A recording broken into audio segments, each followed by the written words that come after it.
दोस्तों नमस्कार, मैं हूं डॉक्टर विकास शर्मा और आज हम चर्चा करेंगे एक बहुत ही महत्वपूर्ण विषय के ऊपर। दोस्तों मैं दिन रात ऑटिज़म ट्रीट करता हूं और सुबह शाम ऑटिज़म के पेशेंट्स देखता हूं, उनके पेरेंट्स से मिलता हूं। जब मैं पेरेंट्स से मिलता हूं तो मुझे एक चीज़ जो नज़र आती है वो नज़र आती है ग्रेट कन्फ्यूजन के करें तो करें क्या। कभी एक थेरेपिस्ट के पास जाते हैं, कभी दूसरे थेरेपिस्ट के पास जाते हैं, कभी ऑनलाइन प्रोग्राम लेते हैं, पर फिर भी बच्चे में वो इम्प्रूवमेंट्स नहीं आ पाती जो वो चाह रहे होते हैं।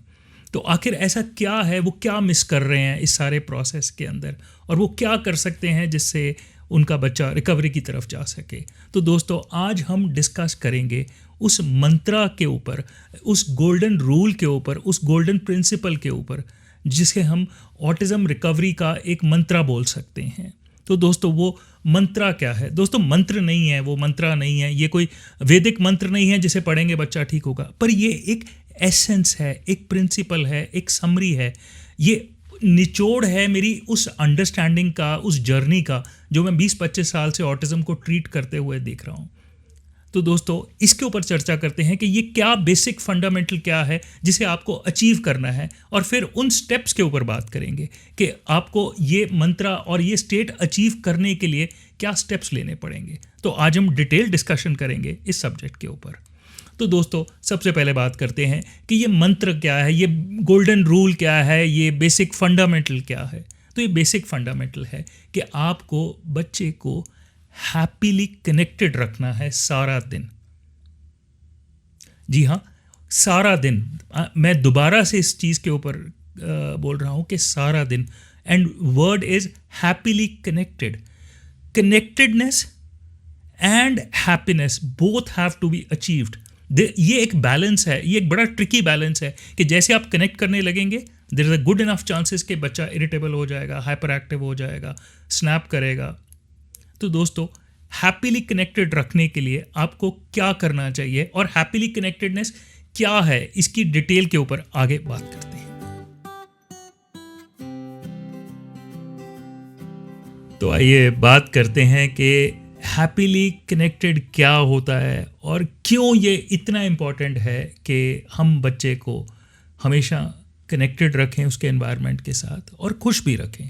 तो इसके ऊपर चर्चा करते हैं। दोस्तों हैप्पीली कनेक्टेड का मतलब है कि बच्चे का संपर्क अपने जो उसके आसपास माहौल है, जो एनवायरनमेंट है, उसके साथ बना रहे, वो कनेक्टेड रहे सारा टाइम और साथ में वो खुश भी रहे।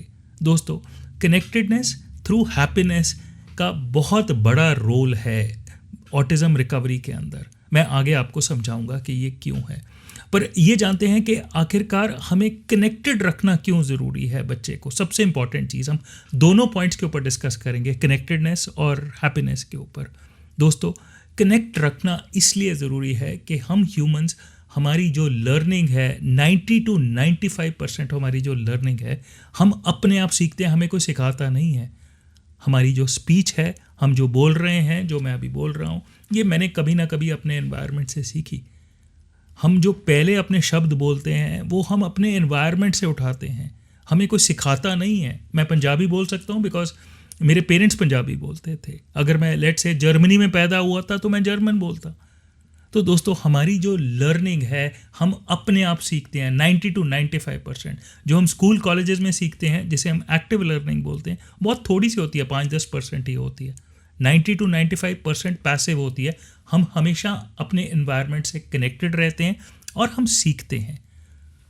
ऑटिज़म ने क्या किया, आपके बच्चे को उसको एनवायरनमेंट से डिस्कनेक्ट कर दिया। एट अ फंक्शनल लेवल की मैं बात कर रहा हूँ। वो अपने एनवायरनमेंट से पूरी तरह कनेक्ट नहीं हो सकता। अगर सिवियर है तो वो सिवियरली डिस्कनेक्टेड है, अगर माइल्ड है तो वो माइल्डली डिस्कनेक्टेड है, क्योंकि वो कनेक्टेड नहीं है, वो चीज़ें सीख नहीं पा रहा, लैंग्वेज नहीं सीख पा रहा।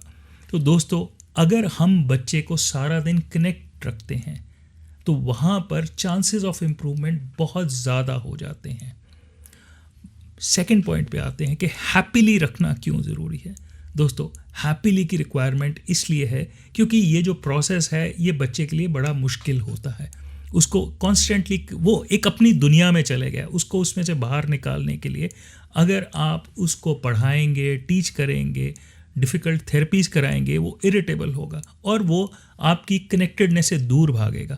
इसलिए उसको हैप्पी रखना बहुत ज़रूरी है, क्योंकि अगर वो हैप्पी रहेगा तो वो कनेक्टेड रहेगा। अगर वो इरिटेबल हो गया, अगर आपने उसको ज़बरदस्ती सिखाने की कोशिश की, वो इरिटेबल हो गया, जैसे कि अक्सर हम थेरेपी सेंटर्स में देखते हैं, रेड बॉल रेड में डाल दो, ये चावल के दाने एक कंटेनर से दूसरे कंटेनर में डाल दो, बीड्स में धागा डाल दो। ये चीज़ें बोरिंग हैं, बार बार कराने से भी बच्चे इरिटेबल होते हैं। तो आपको ये सब थेरेपीज़ अवॉइड करनी है जहाँ पर बच्चा आपका बहुत ज़्यादा तंग हो रहा है, इरिटेबल हो रहा है। तो आपको बच्चे को एक हैप्पी स्टेट में रखना है, उसके साथ खेलना है, उसके साथ मस्ती करनी है, ताकि आप बच्चे को कनेक्टेड भी रखें और उसको हैप्पी भी रखें। आगे हम डिस्कशंस करते हैं कि कैसे आप ये स्टेट ऑफ कनेक्टेडनेस और हैप्पीनेस अचीव कर सकते हैं और पेरेंट्स कहाँ कहाँ एक गलत राह चल रहे होते हैं इस सब को पाने के लिए। दोस्तों आगे चर्चा करते हैं। दोस्तों बच्चे को हैप्पी कनेक्टेड स्टेट में रखने के लिए पेरेंट्स को क्या स्टेप्स लेने चाहिए उसके ऊपर चर्चा करते हैं।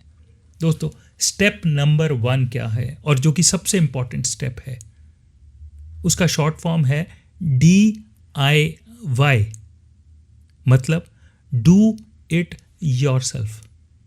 मतलब कि जितनी भी थेरेपीज हैं या जितनी भी एंगेजमेंट है वो खुद करिए। देखिए, जब आप अपने बच्चे के साथ काम करेंगे आपके पैसे बचेंगे, आप अपने बच्चे को समझ पाएंगे, आप उसको रोने नहीं देंगे, आप उसको इरिटेबल नहीं होने देंगे, आप उसको सिखाएंगे नहीं, आप उसके साथ खेलेंगे।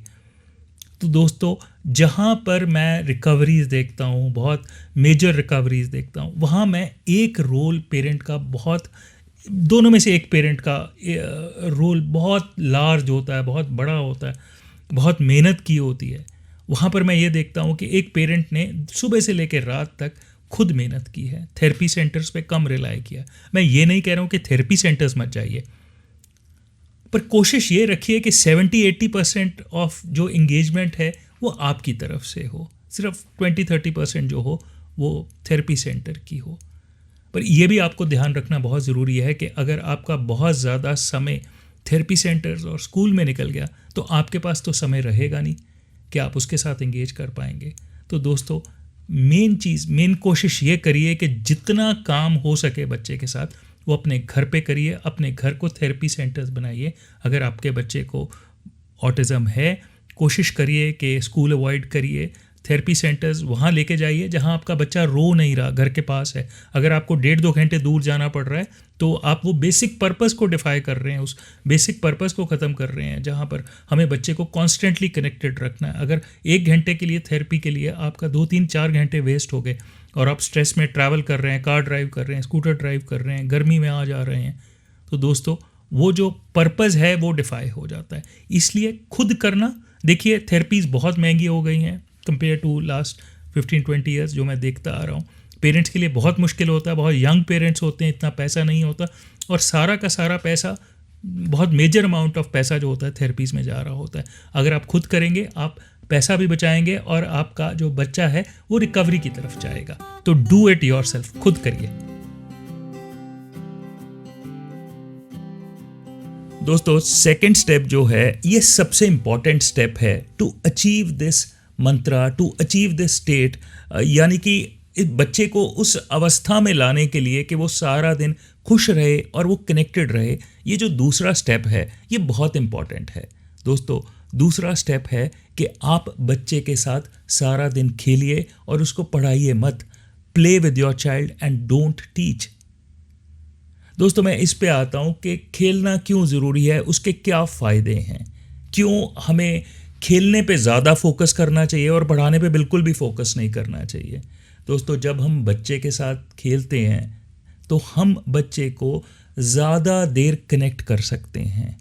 अगर वो ज़्यादा देर कनेक्ट करेगा तो हम उसके जो ब्रेन है उसको रीट्रेन करते हैं कि वो अपने एनवायरनमेंट से दोबारा कनेक्ट करे। देखिए जैसे कि मैंने पहले एक्सप्लेन किया कि बच्चे का ब्रेन जो है वो अपने एनवायरनमेंट से डिस्कनेक्ट हो गया, बच्चा डिस्कनेक्ट हो गया अपने एनवायरनमेंट से। तो अगर आप पढ़ाते हैं तो बहुत जल्दी बच्चे इरिटेट हो जाते हैं, तो वो you can not achieve that state of connectedness for long period.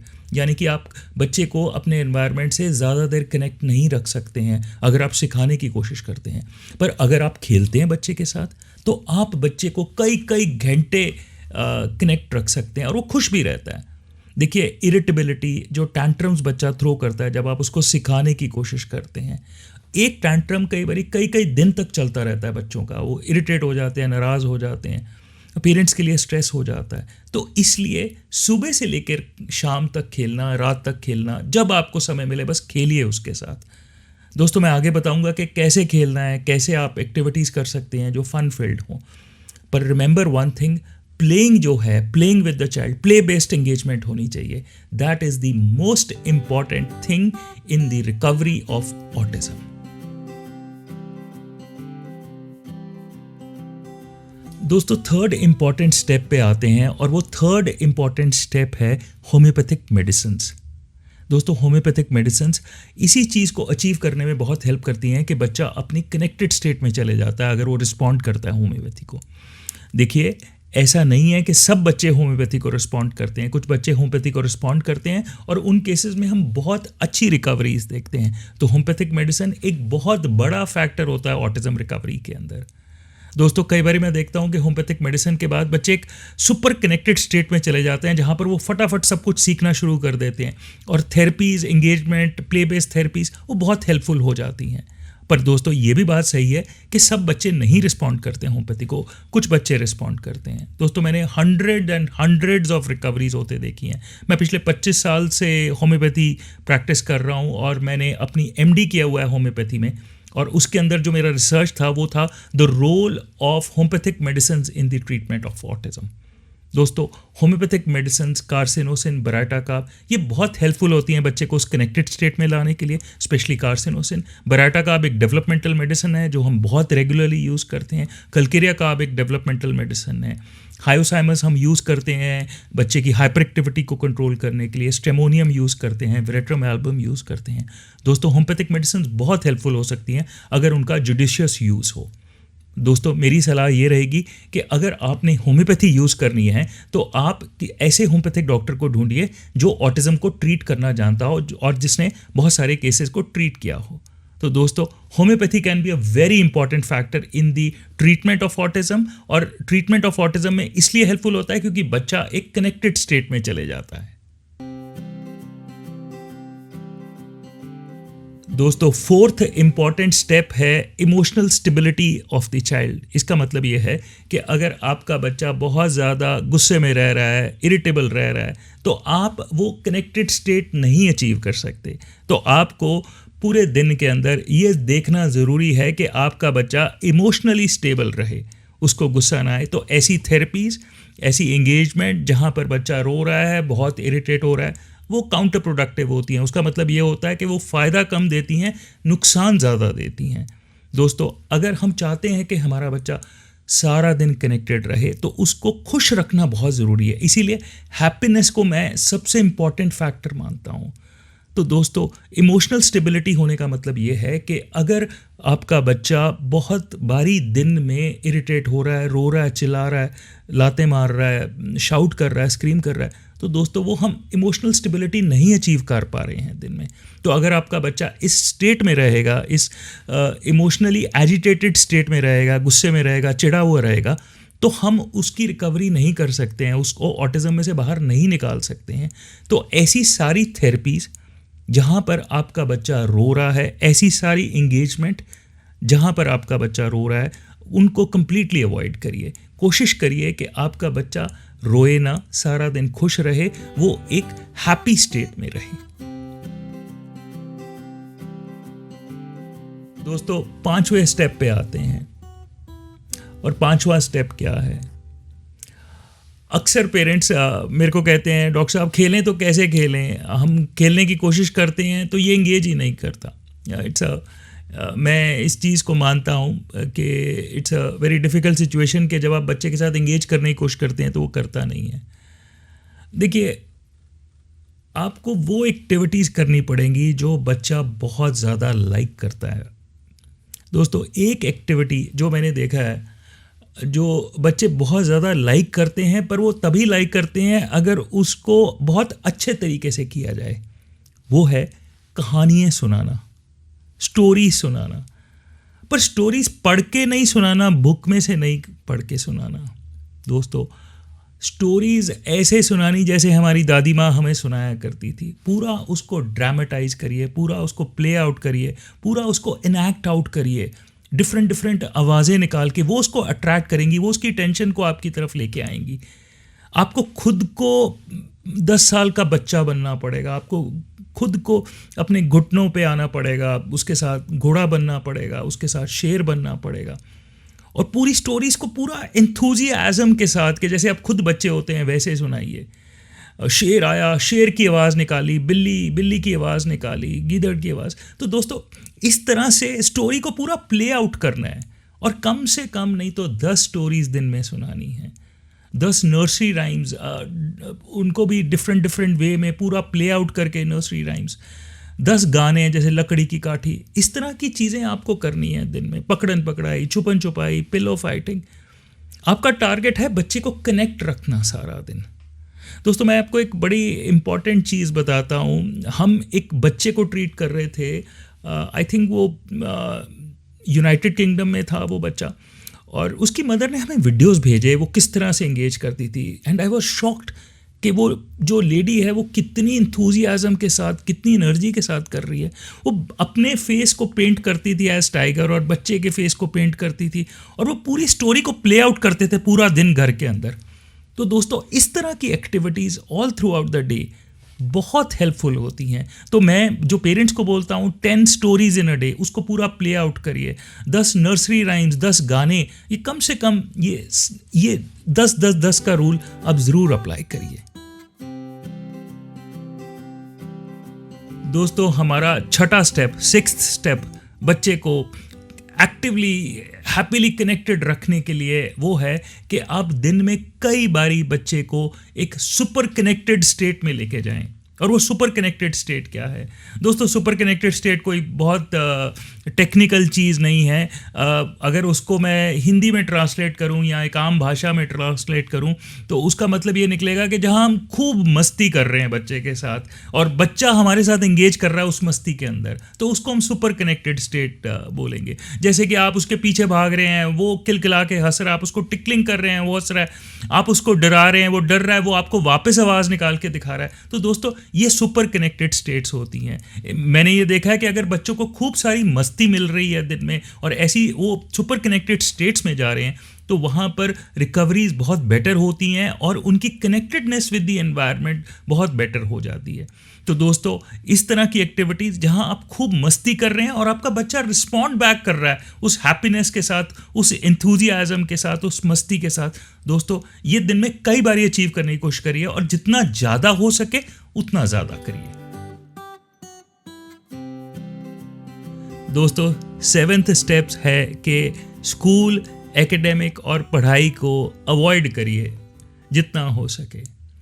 देखिए स्कूल जो है वो बहुत ज़्यादा टाइम वेस्ट होता है बच्चे का, अगर आपके बच्चे को साइंस ऑफ ऑटिज़म है। दोस्तों एकेडमिक्स पढ़ाना अभी थोड़ा अवॉइड करिए। जब बच्चा कनेक्ट करने लग जाएगा, जब वो एंगेज करने लग जाएगा, चीज़ें सीखने लग जाएगा, उसके बाद स्कूल में डालिएगा। दोस्तों पढ़ाई जो है, स्कूल जो है, वो इतना इम्पॉर्टेंट नहीं है। पेरेंट्स को ये लगता है कि बच्चे को स्कूल में डालेंगे, वो बच्चों के साथ रहेगा तो वो ठीक हो जाएगा। देखिए अगर ऑटिज़म इतना सिंपल होता तो फिर शायद किसी बच्चे को ऑटिज़म ना होता, उसको स्कूल में डालते और वो ठीक हो जाता। दोस्तों जब तक वो कनेक्ट नहीं करेगा, वो सीखेगा नहीं, तो स्कूल में डालने से कोई फ़ायदा नहीं होगा। उसका नुकसान ये होगा कि आपके हाथ से वो समय निकल जाएगा जब आप बच्चे के साथ कनेक्ट कर सकते हैं। ये बहुत अक्सर होता है कि पेरेंट्स मेरे साथ आर्ग्यू करते हैं, डॉक्टर साहब ये तो सिर्फ 2 घंटे के लिए स्कूल जाता है। तो लेटर से वो सुबह 8 बजे उठता है, 9 बजे आप स्कूल छोड़ के आते हैं, 11-12 बजे लेके आते हैं, 1 बजे खाना खिलाते हैं, वो सो जाता है। तो दोस्तों जब तक आप उसको थेरेपी के लिए दोबारा पकड़ते हैं, शाम के 5 बज चुके होते हैं। 80% of the active day waste हो चुका होता है। तो दोस्तों स्कूल को अवॉइड करिए, पढ़ाई को, टीचिंग इटसेल्फ, जो थेरेपी भी करते हैं उसमें भी टीचिंग अवॉइड करिए कि रेड है, ये रेड बॉल रेड में डालो, ब्लू बॉल ब्लू में डालो। कई बार मैंने देखा है पेरेंट्स स्टोरी सुना रहे होते हैं पर उस पर क्वेश्चनिंग कर रहे होते हैं, बेटा मैंने तेरे को ये कल स्टोरी सुनाई थी, बता ये बियर है ये क्या है। ये चीज़ें मत करिए। अभी सिर्फ आप एक वन वे स्ट्रीट की तरह चलिए कि आपने ही गिव करना है, आपने ही उसके साथ खेलना है, आपने इंगेज करना है। Don't expect too much. Initial months में जब आप थेरेपी करते हैं तो आपको सिर्फ खुद करना होता है, खुद उसके साथ एंगेज करना है। वो नहीं भी रिस्पॉन्ड कर रहा कोई बात नहीं, इसीलिए हैप्पीली कनेक्ट करना बहुत ज़रूरी है, मस्ती के साथ कनेक्ट करना, ताकि बच्चा लाइक करे। तो दोस्तों पढ़ाई जो है, एकेडमिक्स जो है, स्कूल जो है, वो कई बार काउंटर प्रोडक्टिव होता है, वो नुकसान देता है। तो उसको अगर आप कर रहे हैं तो सोचिए उसके बारे में और ध्यान से करिए, और अगर हो सके तो अवॉइड करके अपने घर को थेरेपी सेंटर बनाइए और खुद खूब सारी मेहनत करिए बच्चे के साथ घर पे। दोस्तों 8वां स्टेप है कि आपको अपने स्ट्रेसेस रिड्यूस करने हैं। जी हाँ दोस्तों, मैं अक्सर देखता हूँ कि पेरेंट्स, और ये सही भी है कि ये बहुत डिफ़िकल्ट कंडीशन है, पेरेंट्स बहुत स्ट्रेस में चले जाते हैं इस सब के बाद। तो दोस्तों आपको अपने स्ट्रेसेस को रिड्यूस करना बहुत ज़रूरी है। उसके लिए सबसे इम्पॉर्टेंट चीज़ है कि खुद करिए। देखिए मैं जनरली देखता हूँ कि 3 तरह के स्ट्रेसेस आते हैं पेरेंट्स के ऊपर। एक होता है मेंटल स्ट्रेस। मैं समझ सकता हूँ कि आप बहुत डिफ़िकल्ट स्टेट में से जा रहे हैं, पर ध्यान रखिए कि जो आपकी मेंटल स्ट्रेसेस हैं वो आपके बच्चे को और उसकी आउटकम को डायरेक्टली इफ़ेक्ट कर रहे हैं, तो उसको थोड़ा रिड्यूस करिए। दोस्तों मैं अक्सर देखता हूँ कि पेरेंट्स खुद गिल्ट में जा रहे होते हैं कि मैंने इसको ध्यान नहीं दिया इसलिए इसको ऑटिज़म हो गया। नहीं राजे, ये जो ऑटिज़म है ये एक बायोलॉजिकल इवेंट है। ये किसी की गलती से नहीं होता कि मदर ने ध्यान नहीं दिया, फादर ने ध्यान नहीं दिया, मदर जॉब करती थी, कोविड था, हमने इसको मोबाइल देखने दिया। I really don't think so कि मोबाइल देखने से या माँ ने ध्यान नहीं दिया उसलिए ऑटिज़म हो गया। ये एक स्ट्रॉन्ग मॉडरेटिंग फैक्टर हो सकते हैं। मॉडरेटिंग फैक्टर का मतलब ये है कि ये ऑटिज़म को या बढ़ा सकते हैं, और अगर आप इनको कम कर दें और इंगेज करने लग जाएं तो ये बेटर हो जाते हैं। पर मोबाइल के साथ ऑटिज़म नहीं होता, मोबाइल देखने से ऑटिज़म नहीं होता। दोस्तों मैं ऑटिज़म तब से देख रहा हूँ जब मेरे पास खुद मोबाइल नहीं था। लेट 1990s से मैं ऑटिज़म देख रहा हूँ, तब मोबाइल इंडिया में आए भी नहीं थे, तो तब ऑटिज़म कैसे होता था। तो अपने आप को इस स्ट्रेस से, इस गिल्ट से, इस इन फाइटिंग आपस में जो हस्बैंड वाइफ में हो रही होती है कि तुमने ध्यान नहीं दिया, तुमने ध्यान नहीं दिया, ऐसा नहीं है। पर हाँ ये बहुत ज़रूरी है कि इंगेज करना बहुत ज़रूरी है। अब वो एक इम्पॉर्टेंट फैक्टर है जो ऑटिज़म को बढ़ा रहा है, और अगर आप इंगेज करेंगे तो वो कम हो रहा है। दोस्तों पहला हो गया मेंटल स्ट्रेस। सेकंड है फिज़िकल स्ट्रेसेस। दोस्तों अगर आप कई कई घंटे ट्रैवल कर रहे हैं थेरेपी देने के लिए तो उसको भी अवॉइड करिए। खुद घर पे खुद मेहनत करिए, जैसे मैंने पहले कहा डू इट योरसेल्फ। तो फिज़िकल स्ट्रेसेस को भी कम करिए, वो भी बहुत इंपॉर्टेंट है। अगर आप थक जाएंगे तो आप कैसे बच्चे को, अगर सुबह से लेकर शाम तक अगर आप कर रहे हैं तो कैसे आप बच्चे को मैनेज करेंगे। दोस्तों थर्ड है फाइनेंशियल स्ट्रेसेस। थेरेपीज़ आपके जो फाइनेंसेस हैं उनको डिप्लीट कर रही हैं, और वो एक additional level of stress create कर रही हैं आपके माइंड के ऊपर। कई बार मैं बहुत यंग पेरेंट्स देखता हूँ, मैं कल ही एक पेशेंट को देख रहा था, उनको 4 साल हो गए और 50,000 रुपया पर मंथ थेरेपी का दे रहे हैं, और बच्चे में बिल्कुल भी फ़र्क नहीं था। मैं ये नहीं कह रहा हूँ कि थेरेपी मत दीजिए, पर कोशिश करिए कि जितना हो सके खुद मेहनत करिए ताकि आपके पैसे भी बचे। अपने फाइनेंसेस को कंट्रोल करिए, क्योंकि वो एक एडिशनल स्ट्रेस बन जाता है। खुद मेहनत करेंगे तो you will be able to handle this situation also. तो दोस्तों अपने स्ट्रेसेस को रिड्यूस करिए, क्योंकि आपके स्ट्रेसेस बच्चे के ऊपर डायरेक्टली ट्रांसलेट होते हैं। दोस्तों इफेक्टिव थेरेपी, इफेक्टिव एंगेजमेंट और हैप्पीली कनेक्टेड रखने के लिए ये 9 स्टेप बहुत इंपॉर्टेंट है। ये एंड में आ रहा है, बट इसकी जो वैल्यू है वो बहुत इम्पॉर्टेंट है। दोस्तों बच्चे को खूब सारा प्यार देना बहुत ज़रूरी है। इस सब स्ट्रेसेस के अंदर हम एक चीज़ भूल जाते हैं कि वो बहुत छोटा बच्चा है, उसको 2-3 साल ही हुए इस दुनिया में आए हुए, और उसको ये सारी चीज़ें हैंडल करना नहीं आता। वो खुद बहुत स्ट्रेस में है because of the therapies, because of the problem. तो दोस्तों प्यार की भाषा, ममता, दुलार बहुत ज़रूरी है। मैं अक्सर देखता हूँ कि थेरेपीज़ को देख देख के, थेरेपिस्ट से बातें सुन सुन के मदर्स जो होती हैं उनकी टोन चेंज हो जाती है बच्चे के साथ बात करने के लिए। तो हमें वो वापस उस टोन पे आना है, वो ममता की आवाज़, वो दुलार की आवाज़, मेरा प्यारा बच्चा, मेरा गुगलू बच्चा। तो ये सारी चीज़ें बहुत ज़रूरी हैं। उसको अपने साथ सुलाना, उसको दिन में कई बारी अपने साथ लगाना, हग करना, दोस्तों ये बहुत ज़रूरी है बच्चे के लिए, और रिकवरी के लिए ये बहुत ज़रूरी है। और उसकी तारीफ़ करना, उसकी छोटी छोटी अचीवमेंट्स को सेलिब्रेट करना, ये बहुत ज़रूरी है। एक फंडामेंटल जो हम बहुत फ्रीक्वेंटली पेरेंट्स को बोलते हैं कि स्मॉल अचीवमेंट बिग रिवॉर्ड। अगर वो छोटा सा कुछ चीज़ अचीव करता है उसको खूब सेलिब्रेट करिए, उसको खूब सारा रिवॉर्ड दीजिए। तो दोस्तों ये बहुत ज़रूरी है। इस सब स्ट्रेसेस के अंदर ये कोर ह्यूमन इमोशन को मत भूलिए। जिस दिन से बच्चा पैदा होता है और till the day we die, हमें एक चीज़ जो सबसे ज़्यादा मैटर करती है वो है लव। और वो है जो लव को, जो बच्चे की अंडरस्टैंडिंग है, वो सिर्फ आपकी भाषा से आएगी, आपके टोन से आएगी। तो अपनी टोन को एक थेरेपिस्ट की टोन मत बनने दीजिएगा, ठीक है दोस्तों। तो ये सब चीज़ें जो मैंने स्टेप्स बताए हैं बहुत इंपॉर्टेंट हैं ओवरऑल रिकवरी के लिए। तो कोशिश करिए कि जितना प्यार से, जितनी ममता से, जितनी दुलार के साथ आप उसके साथ खेल पाएँ all through out the day, वो सबसे इम्पॉर्टेंट है। तो दोस्तों एक चीज़ और लास्ट में मैं बोलना चाहूँगा, ये एक rapidly closing window of opportunity होती है। तो बाकी सारी प्रायोरिटीज़ को छोड़ के, चीज़ों को छोड़ के सिर्फ बच्चे के साथ लग जाइए 6 महीने, साल के लिए। बाकी सारी चीज़ें अपने आप सेटल हो जाएंगी over a period of time. दोस्तों हमारे लायक कोई आपको क्वेरी हो, अगर आपको कोई हो, तो आप हमें ईमेल कर सकते हैं vikas@drhomeo.com पे, या आप हमारे क्लिनिक में भी कॉल कर सकते हैं अगर आपको कोई क्वेरी हो। दोस्तों अगले वीडियो तक के लिए नमस्कार।